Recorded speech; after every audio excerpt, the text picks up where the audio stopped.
عید کا سلسلہ کوئی نہیں کرے گا، کیونکہ سب کو یہ ڈر ہے کہ اگر اس مہینے میں کریں گے تو بلائیں نازل ہوں گی اور ہر چیز تباہ و برباد ہو جائے گی، جبکہ رب کا قرآن اعلان کرتا ہے وَإِن يَمْسَسْكَ اللَّهُ بِضُرٍّ فَلَا كَاشِفَ لَهُ، کہ اگر اللہ تعالیٰ تمہیں دکھ دینا چاہے تو دنیا کی کوئی طاقت اس دکھ کو دور نہیں کر سکتی۔ کیوں؟ کیونکہ اللہ ہر چیز پہ قادر ہے، اللہ سے زیادہ سپر پاور کوئی بھی نہیں۔ اور فرمایا بھائی یمسسک بخیر، اگر اللہ تمہیں بھلائی پہنچانا چاہے تو دنیا کی کوئی طاقت اس بھلائی کو روک بھی نہیں سکتی۔ دنیا ساری مل جائے اور تم سے وہ بھلائی چھیننا چاہے نہیں چھین سکتی۔ وَهُوَ عَلَىٰ كُلِّ شَيْءٍ قَدِيرٌ، وہ اللہ رب العزت ہر شے پہ قادر ہے۔ اس آیت مبارکہ میں مشرکین مکہ کی جو باطل ایک سوچ تھی اس کا رد کیا جا رہا ہے، جو علم کے لیے علیحدہ خدا سمجھتے تھے، بارش کے لیے ایک علیحدہ رکھا ہوا تھا، خوشی کے لیے علیحدہ رکھا ہوا تھا، صحت کے لیے علیحدہ رکھا ہوا تھا، تو اللہ رب العزت نے قرآن حکیم میں ان کے باطل نظریات کا رد فرمایا اللہ وحدہ لا شریک ہے، صحت دیتا ہے تو وہ، مرض دیتا ہے تو وہ، عزت دیتا ہے تو وہ، ذلت دیتا ہے تو وہ، علم دیتا ہے تو وہ، بادشاہیاں دیتا ہے تو وہ، ہر قسم کی طاقتیں عطا کرتا ہے تو میرا اللہ کرتا ہے، دکھ دیتا ہے تو میرا اللہ دیتا ہے، سکھ دیتا ہے تو میرا اللہ دیتا ہے۔ دنیا کی کوئی طاقت نہیں جو تمہیں دکھ اور سکھ دے سکے، دکھ بھی رب کی جانب سے ہے، سکھ بھی رب کی جانب سے۔ اس لیے ہر مشکل گھڑی میں صرف اپنے رب کو پکارو، کوئی مہینہ تمہیں گرا نہیں سکتا، کوئی مہینہ تمہیں تباہ نہیں کر سکتا، چاہے صفر المظفر ہو، چاہے ربیع الاول ہو، چاہے محرم ہو، چاہے ذیقعدہ ہو، چاہے ذوالحج ہو، جو بھی مہینہ ہے وہ میرے رب کا مہینہ ہے۔ ہر دن میرے اللہ کا دن ہے، ہر مہینہ میرے رب کا مہینہ ہے، ہر سال میرے رب کا سال ہے۔ ہم یہ جو تصور باندھ لیتے ہیں کہ فلاں مہینہ بڑا منحوس ہے، فلاں دن بڑا منحوس ہے۔ حضرت باسم علی باسم رحمۃ اللہ علیہ فرماتے ہیں او پگلے انسان، ساری زندگی تو نے حالات کا شکوہ کیا، ساری زندگی تو نے گردشی جان کا ذکر کیا، ساری زندگی تو نے کہا کاش میرے دن پھر جائے، لیکن تو نے اپنا نظریہ نہیں پھیرا، تو نے اپنے حالات سیدھے کرنے کے لیے اپنے اعمال سیدھے نہیں کیے۔ آپ فرماتے ہیں پریشانی حالات کی وجہ سے نہیں ہوتی، خیالات کی وجہ سے ہوتی ہے۔ اگر تیرا خیال اچھا ہے تو تیرا حال اچھا ہے، اگر تیرا خیال برا ہو گیا تو تیرا حال برا ہو گیا۔ اس لیے اگر اپنے حالات کو اچھا کرنا چاہتا ہے اپنے خیالات اچھے کر، جب تیرے خیالات اچھے ہو جائیں گے تیرا حال بھی اچھا ہو جائے گا۔ اور تجھے یقین رکھ کہ کسی قسم کی کوئی بیماری، کسی قسم کی کوئی غربت، کوئی ذلت، کوئی بھی پریشانی مجھے دنیا کی کوئی طاقت نہیں دے سکتی اگر میرا رب نہ چاہے۔ اگر میرے رب کی مرضی نہ ہو تو کوئی مجھے مار نہیں سکتا، کوئی میرے اوپر موت مسلط نہیں کر سکتا۔ یہ وہ عقیدہ ہے جو ہمارے آقا کریم صلی اللہ علیہ وسلم نے ہمیں عطا فرمایا۔ آپ ایک درخت کے سائے میں بیٹھے ہیں، آپ آرام فرما رہے ہیں، اور ایک کافر جس کا نام غورث بن حارث ہے وہ آیا، اور غورث بن حارث نے ہاتھ میں ننگی تلوار پکڑی ہے۔ آپ صلی اللہ تعالیٰ علیہ وسلم کے جسم اقدس کے پاس کھڑے ہو کر کہنے لگا اے محمد عربی صلی اللہ علیہ وسلم بتائیں اب مجھ سے آپ کو کون بچا سکتا ہے؟ میرے ہاتھ میں تلوار ہے، بتائیں مجھ سے آپ کو کون بچا سکتا ہے؟ میرے آقا کریم صلی اللہ علیہ وسلم نے مسکرا کے، آپ نے آنکھیں کھولی، مسکرا کے فرمایا میرا اللہ مجھ کو بچائے، اگر میرا اللہ چاہے تو مجھے نقصان نہیں پہنچا سکتا، فرمایا میرا اللہ مجھے بچائے گا۔ اتنی بات فرمائی، مسکا کے جسم پہ لرزہ طاری ہوا، تلوار زمین پہ گری۔ آپ نے تلوار کو اٹھایا، مسکرا کے فرمایا اب تو بتا مجھ سے تجھے کون بچائے گا، مجھ سے تجھے کون بچائے گا؟ تو حضور اکرم صلی اللہ علیہ وسلم نے یہ نظریہ دیا ہے کہ اگر تیرے دشمن کے ہاتھ میں ہتھیار بھی ہو، تلوار بھی ہو، اور تیرے دل میں یہ تیقن ہو، یہ یقین کامل ہو میرا اللہ مجھے بچائے گا، تو دنیا کی کوئی طاقت تجھے گرا نہیں سکتی، دنیا کی کوئی طاقت تجھے مار نہیں سکتی، دنیا کی کوئی پاور تیرا بال بھی بیکا نہیں کر سکتی۔ اگر تیرا یقین ہے میرا اللہ مجھے بچاتا ہے، میرا اللہ مجھ کو بچائے گا، اور یہ یقین رکھ کہ کوئی وقت بھی ہو، کوئی دن بھی ہو، جو تیرا دن، جو تیرا وقت، جو تیری ساتھ، جو تیرا منٹ، جو تیرا سیکنڈ اللہ کی یاد میں گزرتا ہے، وہ یاد رکھ وہ وقت تجھے برباد نہیں کر سکتا۔ سبحان اللہ، وہ کبھی بھی تجھے برباد نہیں کر سکتا اگر تیرا یقین کامل ہو کہ میرا رب مجھے بچائے گا۔ اور دنیا کے تمام ایام کے حوالے سے حضرت علی شیر خدا مشکل کشا کرم اللہ وجہ کریم. حضرت علی شیر خدا رضی اللہ تعالیٰ عنہ آپ ویسے بھی مشکل کشا ہے، ہمارا یقین کامل ہے، مسکرا کر بولے سبحان اللہ.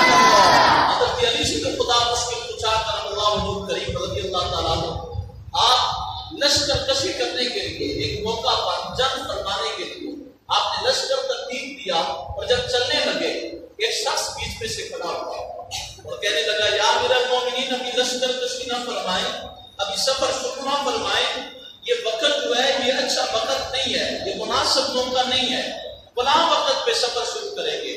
جب اس نے یہ بات کی نا تو آپ نے فرمایا فوراً ہر بندہ سفر کے لیے اپنی تیاری کرے، ابھی نکلیں گے. اس بندے نے منع کیا کہ یہ وقت اچھا نہیں ہے، ہم اسے اچھا کر کے دکھائیں گے، ہم نے ابھی نکلنا ہے، کیونکہ ہم وقت کو نہیں دیکھتے، ہم وقت کے مالک اللہ کو دیکھتے ہیں.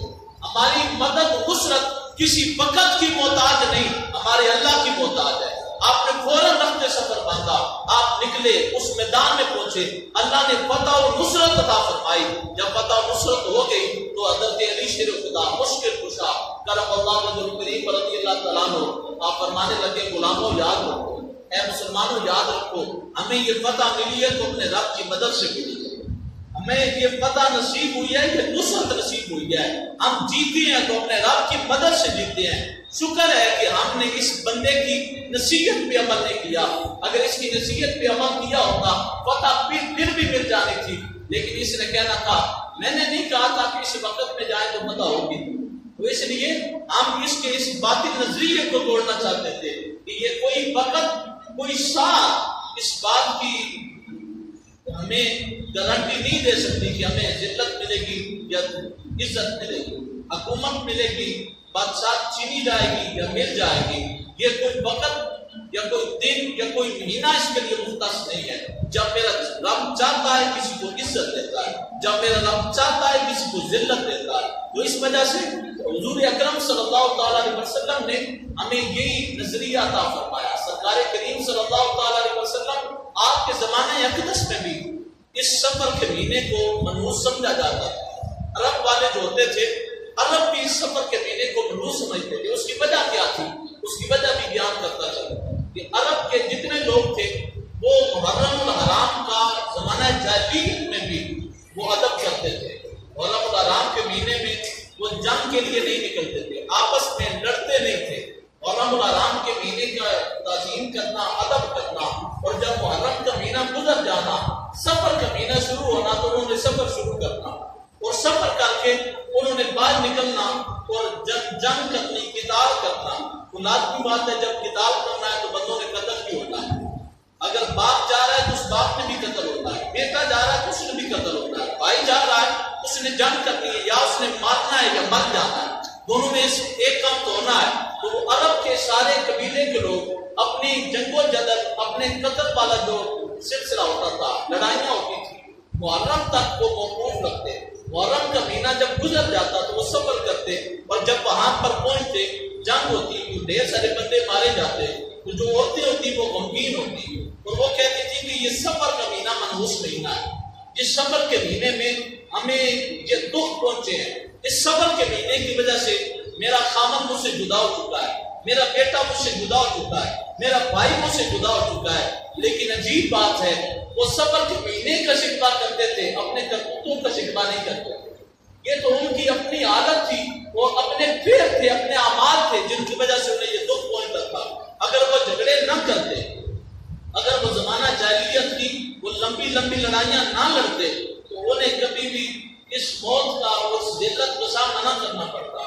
لیکن افسوس عرب والوں نے اپنے حالات سیدھے نہیں کیے، اپنے حالات اپنے خیالات سیدھے نہیں کیے، اپنے اعمال اچھے نہیں کیے، بلکہ انہوں نے شکوہ کر دیا کہ یہ صرف سفر کا مہینہ منحوس مہینہ ہے، اس مہینے میں بلائیں اور آفتیں نازل ہوتی ہیں، ہمارے بندے مارے جاتے ہیں.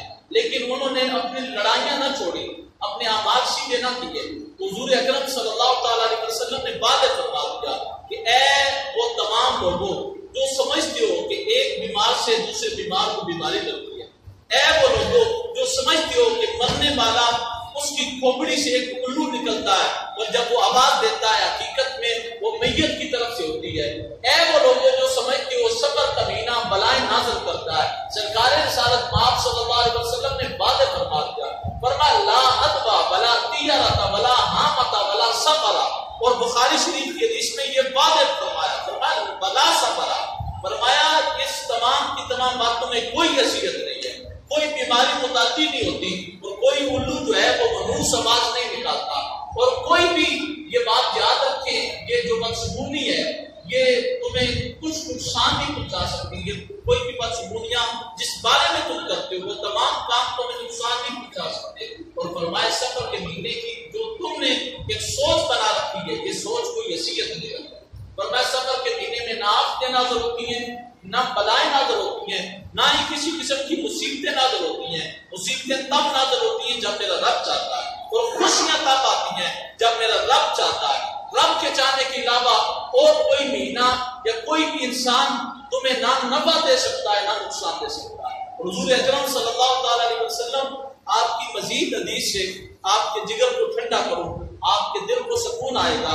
آج کل لوگ کہتے ہیں کہ سفر کے مہینے میں شادی وغیرہ نہیں کرنی چاہیے، کوئی بھی خوشی کا کام نہیں کرنا چاہیے، اور میں نے دیکھا ہے لوگ محرم سے پہلے جب شادی رک جاتی ہے کہتے ہیں محرم کا تو مجھے احترام کیتا نہیں، سفر کے مہینے سے شادی ہو ہی نہیں سکتی، اب ربیع الاول تک انتظار کریں گے۔ اور کل عشاء کی نماز جب میں پڑھا بیٹھا تو عشاء کی نماز کے بعد ایک حافظ صاحب جو ماشاءاللہ امام بھی ہیں خطیب بھی ہیں، ان کی مجھے کال آئی، انہوں نے کال پہ مجھ سے مسئلہ پوچھا کہ ہمارے مقتدی صاحب ہیں انہوں نے اپنی بیٹی کا نکاح کر دیا ہے، اب وہ چاہتے ہیں کہ رخصتی بھی اسی مہینے میں ہو جائے، تو نکاح تو درست ہے تو کیا رخصتی کر سکتے ہیں؟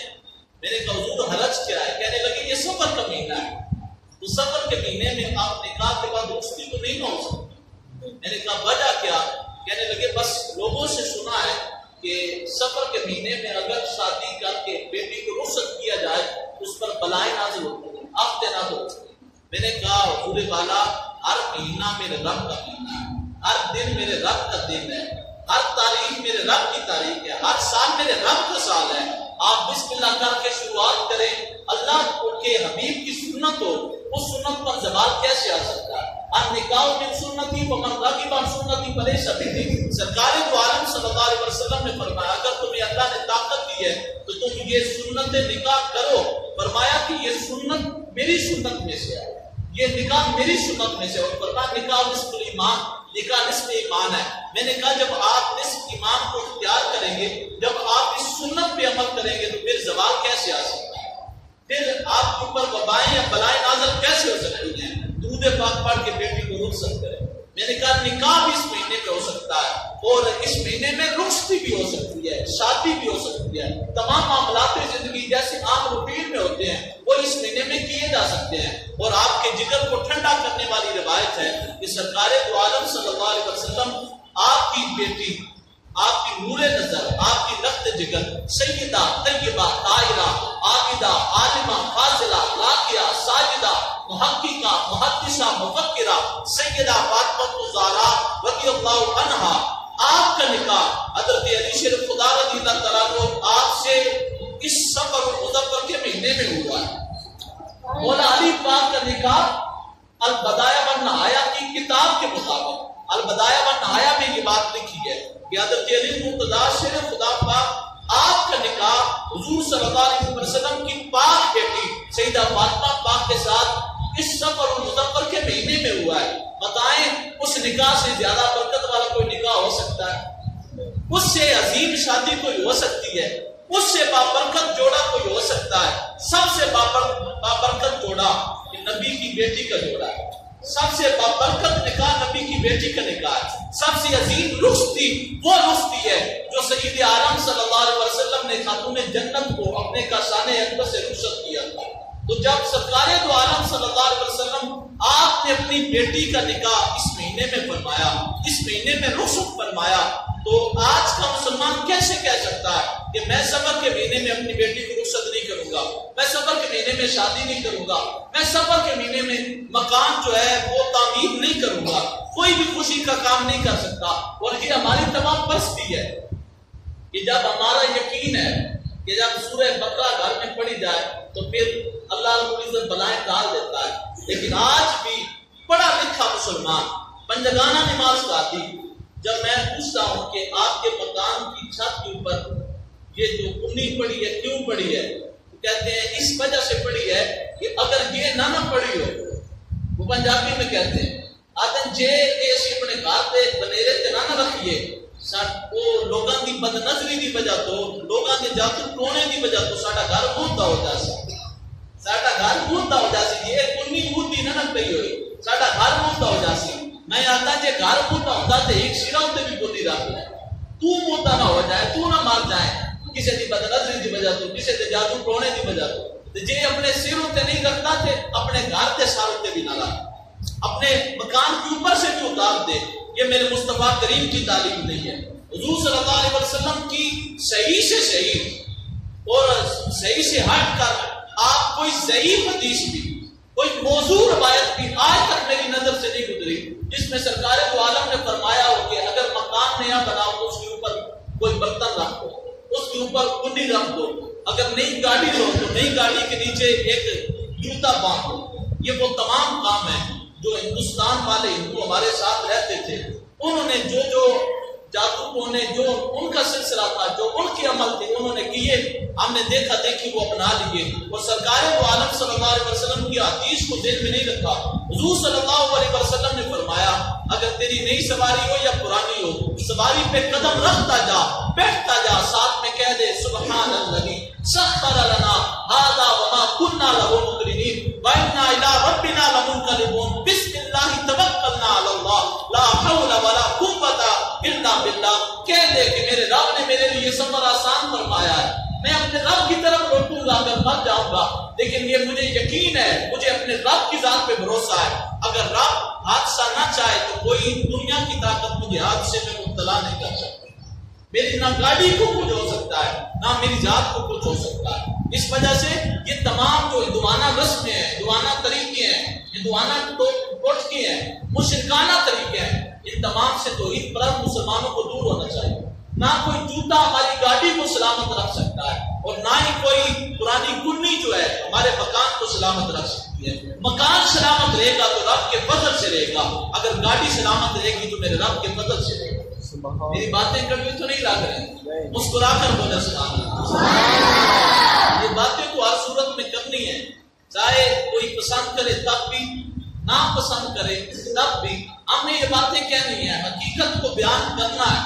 حضرت امام اعظم رحمۃ اللہ تعالیٰ علیہ آپ کے والے سے بات کرتا چلو کہ آپ راستے میں جا رہے تھے اور بارش کا موسم تھا، کیچڑ زدہ ماحول تھا، تو ایک بچہ وہاں سے گزر رہا تھا، تو بچے کی پاؤں تھوڑے تھوڑے پھسل رہے تھے، تو حضرت امام اعظم رحمۃ اللہ علیہ نے اس بچے کو دیکھا، فرمایا بیٹا تھوڑا نا صبر سے پاؤں رکھنا، یہ جگہ کیچڑ والی ہے، کہیں گر نہ جانا، پھسل نہ جانا۔ تو وہ بچہ بے شک بچہ تھا، عقل کا کچا تھا، لیکن وہ نظریے کا پکا تھا، وہ ادب کا پکا تھا، عمل کا پکا تھا، علم کا پکا تھا۔ وہ بچہ کہنے لگا اے امام اعظم آپ میری فکر چھوڑیں، آپ اپنی فکر کریں، آپ مجھے پھسلنے کا نہ کہیں، آپ پکے رہیں، آپ دھیان سے چلیں کہ آپ پھسل نہ جائیں۔ کیوں؟ کیونکہ اگر میں پھسلا تو صرف میں پھسلوں گا، اگر آپ پھسل گئے تو پوری امت پھسل جائے گی، اگر آپ پھسلے تو پوری امت پھسل جائے گی، کیونکہ میرا پھسلنا میری ذات کا پھسلنا ہے، آپ کا پھسلنا اسلام کی بات کا پھسلنا ہے۔ آپ اپنا ہر فیصلہ ڈنڈی کی چوٹ پہ کرنا، اپنا ہر مسئلہ ہر فتویٰ اللہ کی رضا کے لیے دینا، کہیں دنیا کی کوئی شہرت، دنیا کی کوئی دولت دے کر، دنیا کے کسی بندے کو دیکھ کر اپنے مسئلے کی تبدیلی نہ کرنا، حق بیان کرنے سے رکنا نہ۔ اگر آپ رک گئے نا تو پھر پوری امت رک جائے گی، پھر پوری امت کا حق پہ عمل کرنا چھٹ جائے گا۔ اس لیے میں تمام کی تمام علماء کی جو مجلس ہے، علماء کی جو جماعت ہے، انہیں گزارش کروں گا، اللہ نے آپ کو حق کے لیے مقرر فرمایا، ہر عالم دین کی یہ ڈیوٹی ہے، وہ ان تمام قسم کی مشرکانہ رسموں سے امت کو دور کرنے کی کوشش کرے، حق بیان کرے۔ حق بیان کرنے کے 3 طریقے بتائے گئے، من رأى منکم منکرا فلیغیرہ بالید، جو بندہ کسی بھی بری چیز کو دیکھے، ناپسندیدہ چیز کو، مشرکانہ رسم کو دیکھے، اسے چاہیے اپنے ہاتھ کی طاقت سے اسے تبدیل کرے، اس کو روکے۔ اگر ہاتھ سے نہیں روک سکتا، فرمایا پھر ومن لم یستطع فبلسان، اگر ہاتھ کی طاقت یوز نہیں کر سکتا تو اپنی زبان کے ساتھ برے کو برا کہے، مشرکانہ رسم کو مشرکانہ رسم کے، بدعت کو بدعت کے، شرک کو شرک کے۔ یہ شرک نہیں تو کیا ہے کہ ہم نے اللہ رب العزت کی قدرتوں کو بالائے طاق رکھ کر ہم نے ایک کنی پر یقین کر دیا، ہم نے اللہ کی مدد کو پیچھے چھوڑ کر ہم نے ایک جوتے پر یقین رکھ دیا۔ کیا ایک جوتا اور ایک کنی یہ ہمارے مال کو بچا سکتی ہے؟ نہ نہ، ہمیں بچا سکتا ہے تو ہمارا رب بچا سکتا ہے۔ وَإِن يَمْسَسْكَ اللَّهُ بِضُرٍّ فَلَا كَاشِفَ لَهُ، اگر اللہ ہمیں دکھ بچانا چاہے تو کوئی کنی بچا نہیں سکتی، کوئی جوتا بچا نہیں سکتا، اور دنیا کی کوئی طاقت بچا نہیں سکتی۔ وَإِن يَمْسَسْكَ بِخَيْرٍ فَهُوَ عَلَىٰ كُلِّ شَيْءٍ قَدِيرٌ، اور اگر اللہ رب العزت نے بھلائی کا ارادہ فرمایا، اگر اللہ ہمیں بھلائی پہنچانا چاہتا ہے تو دنیا کے سارے کالے علم والے، کالے جادو والے، تمام عاملین اور شیاطین اکٹھے ہو جائیں، ہمارا بال بھی ٹیکا نہیں چلا سکتے، ہمارا بال بھی ٹیکا نہیں کر سکتے۔ اس وجہ سے علماء کا بھی کام ہے کہ حق بیان کریں، وہ تمام کی تمام مشرکانہ رسمیں ان سے امت کو دور کریں۔ میں نے دیکھا ہے کہ بڑے بڑے امیر زادے ان مشرکانہ رسموں میں پڑھتے ہیں، پھر کہتے ہیں ہمارے گھر میں سکون کوئی نہیں، ہمارے گھر میں برکت کوئی نہیں۔ میں نے کہا جب تو نے رب کے دین کو چھوڑ دیا ہے، رب کے راستے کو چھوڑ دیا ہے اور دین کی تعلیمات کو چھوڑ دیا ہے، پھر سکون کیسے آ جائے گا؟ اس وجہ سے ہمیں واپس پلٹنا ہوگا۔ وہ تمام مشرکانہ سوچیں جو ہمارے دین اور ہمارے نظریات کو تباہ کر رہی ہیں، ان کو ہم نے چھوڑنا ہے اور اپنے رب سے تعلق جوڑنا ہے۔ حضرت امام احمد بن حنبل رحمۃ اللہ تعالیٰ علیہ آپ ہمیشہ دعا کرتے تھے ایک چور کے لیے، فرماتے تھے اللہ اس چور پر رحم فرمائے، اللہ اس چور کے درجات بلند فرمائے، اللہ اس چور کو اپنی رحمت کا جوار نصیب فرمائے۔ آپ کی بیٹی اور آپ کے چاہنے والے آپ سے پوچھتے ہیں حضور بتائیں تو صحیح، آپ اس چور کے لیے اتنی دعائیں کیوں کرتے ہیں؟ آپ نے فرمایا وہ چور مجھے حقیقت کا سبق دے گیا، وہ چور مجھے حق پر ڈٹنے کا درس دے کر گیا۔ وہ چور مار کھا رہا تھا، کیوں؟ کیونکہ اس نے ایک نہیں کئی چوریاں کی تھی، اور کئی چوریاں کرنے کے بعد جب پولیس والے شرطے جو اس وقت کے پولیس والے ہوتے تھے انہوں نے اسے پکڑا، مارا اور زد و کوب کیا، مار مار کر پوچھا بتا تو نے چوری کی ہے؟ وہ کہنے لگا میں کوئی نہیں۔ وہ ڈٹ گیا، مسکرا رہا تھا، مار کھا رہا تھا۔ میں سامنے سے گزرا تو کہنے لگا اے امام احمد بن حنبل، جو تو نے بات کی ہے وہ حق بات کی ہے، جو تو نے فیصلہ اور مسئلہ اور فتویٰ دنیا کو سنایا ہے وہ حق سنایا ہے، لیکن اے احمد بن حنبل میں چور ہوں، میں جھوٹا ہوں، لیکن میں اپنی چوری پہ اور اپنے جرم پہ ڈٹ گیا ہوں، اور ڈٹ کر میں نے مار کھانے کے بعد بھی تسلیم نہیں کیا کہ میں چور ہوں، میں نے تسلیم نہیں کیا میں مجرم ہوں۔ جب میں غلط بات پر استقامت اختیار کر سکتا ہوں، اے احمد بن حنبل تو حق بات پہ تو بھی استقامت اختیار کر۔ تو کہتے ہیں مجھے اس چور سے سبق ملا، اگر برا برائی پہ ڈٹ سکتا ہے تو اچھا اچھائی پہ ڈٹ نہیں سکتا، اگر ایک باطل نظریے والا باطل پہ ڈٹ سکتا ہے تو کیا حق بیان کرنے والا حق بات پہ نہیں ڈٹ سکتا؟ اس وجہ سے وہ تمام کی تمام باتیں جو درمیان میں رائج ہوگی ان تمام سے ہمیں نکلنا ہے۔ اور ایک آخری بات کر کے اپنے گفتگو ختم کرتا ہوں صبر کے مہینے کے حوالے سے۔ سرکار رسالت محمد صلی اللہ علیہ وسلم نے یہ واضح فرما دیا اس مہینے میں نہ بلائیں نازل ہوتی ہیں، نہ وبائیں نازل ہوتی ہیں، نہ بیماریاں نازل ہوتی ہیں، نہ اس مہینے میں شادی کرنا کوئی وبال جان کا باعث بنتا ہے، اور نہ اس مہینے میں مکان کی تعمیر ممنوع ہے۔ ساتھ ہی ساتھ آخر میں ایک جو باطل نظریہ رکھا جاتا ہے، اور بڑے بڑے جو خاص کر نیک لوگ ہوتے ہیں اور دیندار گھرانہ ہوتا ہے، ان دیندار گھرانوں میں خاندانوں میں ایک رسم چلی ہوئی ہے کہ سفر کی جو آخری بدھ ہوتا ہے، سفر کے مہینے کے آخری بدھ کو چوری بنائی جاتی ہے، غالباً اس کا نام چوری روزہ رکھا جاتا ہے۔ چوری بنائی جاتی ہے اور چوری بنا کر ہر گھر میں بھیجی جاتی ہے، چوری روزہ جی۔ جب پوچھا جاتا ہے کہ اس کی ریزن کیا ہے، وجہ کیا ہے، تو جواباً کہا جاتا ہے یہ وہ دن ہے جس دن میں حضور صلی اللہ علیہ وسلم کی بیماری دور ہوئی تھی، آپ نے غسل شیخ فرمایا، جبکہ یہ بات بالکل من گھڑت ہے، یہ بات من گھڑت ہے، حقیقت نہیں ہے۔ حضور صلی اللہ تعالیٰ علیہ وسلم آپ کی جو بیماری شروع ہوئی تھی وہ اس سفر کے آخری دنوں میں شروع ہوئی تھی، اور غالباً بدھ کا دن تھا جب حضور صلی اللہ علیہ وسلم کی جو مرض وفات ہے اس نے دور پکڑا تھا، بیماری بہت زیادہ ہوئی تھی، اور سرکار دو عالم صلی اللہ علیہ وسلم آپ نے ربیع الاول شریف میں آپ نے وصال فرمایا، اور سرکار دو عالم صلی اللہ علیہ وسلم آپ کی بیماری کے ہونے کی وجہ سے اگر کوئی بندہ کہ ٹھیک ہے جی ٹھیک ہے ہم آج نہیں رکھتے، ہم اس دن کو خوشی نہیں مناتے. کیوں؟ کیونکہ ہمیں پتہ چل چکا ہے کہ سرکار دو عالم صلی اللہ علیہ وسلم آپ نے اس دن میں آپ کی بیماری نے طول پکڑا تھا، لیکن ہم اس مہینے کو منحوس سمجھتے ہیں. کیوں؟ کیونکہ اس مہینے میں حضور صلی اللہ علیہ وسلم بیمار ہوئے تھے. تو جواباً عرض ہے کہ اگر وہ مہینہ جس مہینے میں سرکار دو عالم کی وفات والی بیماری شروع ہوئی تھی، اگر اس مہینے کو آپ منحوس سمجھتے ہیں، تو ربیع الاول کے مہینے میں جب سرکار دو عالم آپ وصال فرماتے ہیں، اس مہینے کے بارے میں آپ کا کیا نظریہ ہوگا؟ اس وجہ سے نہ سفر المظفر منحوس ہے، نہ ہی کوئی اور مہینہ منحوس ہے. یہ تمام مہینے رب کے ہیں، اور تمام مہینوں میں ہم ہمیشہ اپنے رب کا ذکر کرتے ہیں، اللہ تعالیٰ کا شکر ادا کرتے ہیں. اور اس مہینے کے بارے میں یہ جو سوچ رکھی جاتی ہے، حضور صلی اللہ علیہ وسلم جب آپ کی بیماری نے طول پکڑا ہے، بعض روایات کے مطابق اس آخری بدھ کو جب حضور صلی اللہ علیہ وسلم شدید بیمار ہوئے اور چند یہودیوں کو پتہ چلا حضور صلی اللہ علیہ وسلم بیمار ہو چکے ہیں، انہوں نے خوشی کے طور پر اپنی جو شیرینی تھی وہ تقسیم کی تھی. اس وجہ سے اس دن سے ہٹ کر اس دن کو آپ کسی قسم کی چوری تقسیم نہ کریں.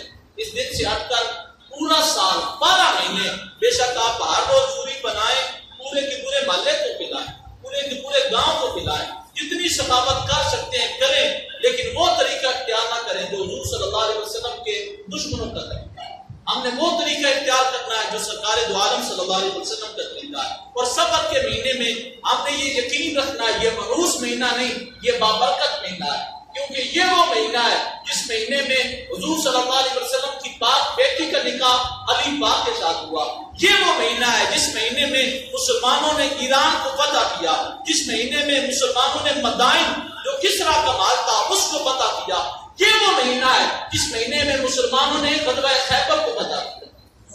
خیبر کا غزوہ اس دن کو فتح ہوا تھا، اس مہینے میں، سفر کے مہینے میں. اور یہی وہ مہینہ ہے جس مہینے میں حضرت عمر بن عبد العزیز آپ خلیفہ وقت بنے اور آپ نے حضرت عمر بن خطاب کی دور عدالت کو دوبارہ تازہ کر دیا. آپ نے وہی عدل وہی انصاف دوبارہ سے برپا کر دیا. اس مہینے میں اس کے علاوہ بھی ڈھیروں برکتیں اور ڈھیروں اللہ رب العزت نے اسلام کو عظمتیں عطا فرمائی ہیں. اس وجہ سے یہ مہینہ کوئی منحوس یا نحوست والا مہینہ نہیں، یہ برکت والا مہینہ ہے، یہ اللہ کی رحمت والا مہینہ ہے. وہ تمام نظریات، یہ نظریات کی وجہ سے اسلام کے اوپر حملہ ہوتا ہے، اسلامی اقدار پامال کی جاتی ہیں. ان تمام نظریات کا انکار بھی کرنا ہے اور آج کے بعد یہ رواج قائم کرنا ہے کہ وہ تمام سوچیں جو ہندوانہ سوچیں ہیں، جو مشرکانہ سوچیں اور رسمیں ہیں، ہم نے ان کا بائیکاٹ کرنا ہے. وہی کام کرنا ہے جو اللہ نے فرمایا ہے، جو رسول اللہ نے فرمایا ہے. اور اپنے مکان کی خیر و برکت کے لیے، اپنی گاڑی کی خیر و برکت کے لیے سورہ بقرہ کی تلاوت کرنی ہے، سورہ بقرہ کی تلاوت سننی ہے. اس کے علاوہ ہم نے کسی مشرک کی باتیں نہیں سننی، کسی شرک زدہ بندے کی جو باطل سوچ ہے اس کی پیروی نہیں کرنی. ہم نے اللہ رسول کا سبق یاد رکھنا ہے، بھائی یمسسک اللہ بضر فلا کاشف لہ الا ہو، کہ اگر اللہ رب العزت تمہیں دکھ دینا چاہے تو دنیا کی کوئی طاقت اس دکھ کو دور نہیں کر سکتی. وَإِنْ يَمْسَسْكَ بِخَيْرٍ فَهُوَ عَلَىٰ كُلِّ شَيْءٍ قَدِيرٌ، اور اگر اللہ تمہیں بھلائی عطا فرمانا چاہے دنیا کی کوئی طاقت اس بھلائی کو روک نہیں سکتی. اللہ ہر چیز پہ قادر ہے اور ہم نے اسی قادر مطلق کے ساتھ اپنا تعلق استوار کرنا ہے. اور ہر مہینے میں مدد چاہیے تو اللہ سے، عزت دے گا تو اللہ دے گا، دولت دے گا تو اللہ دے گا، اور تندرستی اور صحت کی نعمت دے گا تو وہ میرا اللہ دے گا. اللہ ہمیں ہمیشہ اپنے در کا غلام بنائے. آمین.